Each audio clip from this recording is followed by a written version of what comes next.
All right, we're going to talk about variation and application. So we're going to talk about direct variation, inverse variation. We're going to briefly talk about joint and combinations. So direct variation is going to be in the form f of x equals kx or y equals kx, where k is called the constant of variation. So this is a linear equation that goes through the origin. There is no b, the b is 0. So it says find the variation constant, an equation of variation in which y varies directly as x, y equals 32 when x equals 2, and then find y when x equals 10. So the first thing we have to do is find our constant of variation. So I'm going to plug this information in here. So 32 equals k times 2. I'm going to divide by 2. K equals 16. So that allows me now to write my equation. Y equals 16x. So there's my equation. The last part says, what is y when x is 10? So now I have 160, so y equals 160. All right, inverse variation is in the form f of x equals k over x, or y equals k over x, or xy equals k. All right. Find the variation constant and the equation of variation in which y varies inversely as x, and y equals 16 when x equals 0.3. Find y when x equals 2. Okay? So the first thing, this is our equation, but when I'm finding my constant of variation, I end up putting it in this formula, k equals xy. So I end up with 16 times 0.3, which is 4.8. So now I can put this in. Y equals 4.8 over 2.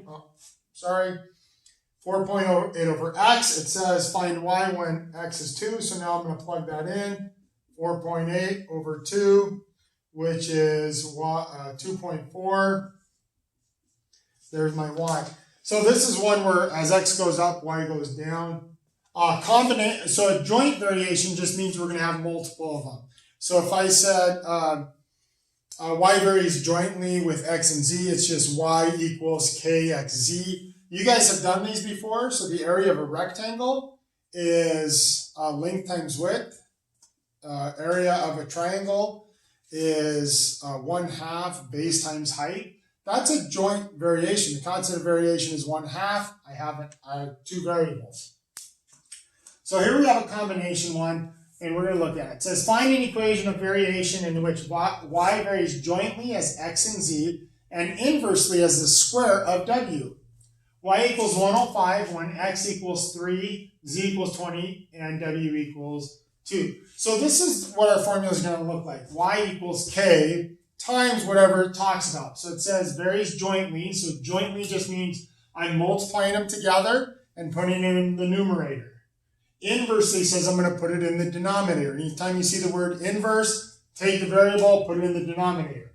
Now I'm just going to substitute all this in to find k and then find my equation. 105 equals k times 3 times 20 over 2 squared. 105 equals k times 60 over 4. I'm going to multiply the 4 over just to make, well, 105 equals 15k. Divide by 15. Divide by 15.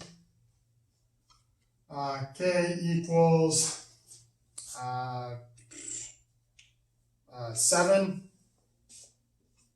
And so there's my k. So y equals 7xz over w squared. Okay, so that gives me my piece there. I could rewrite this as 7xz over w squared. It means the same thing, so that doesn't really matter. So that's just kind of a review of variation.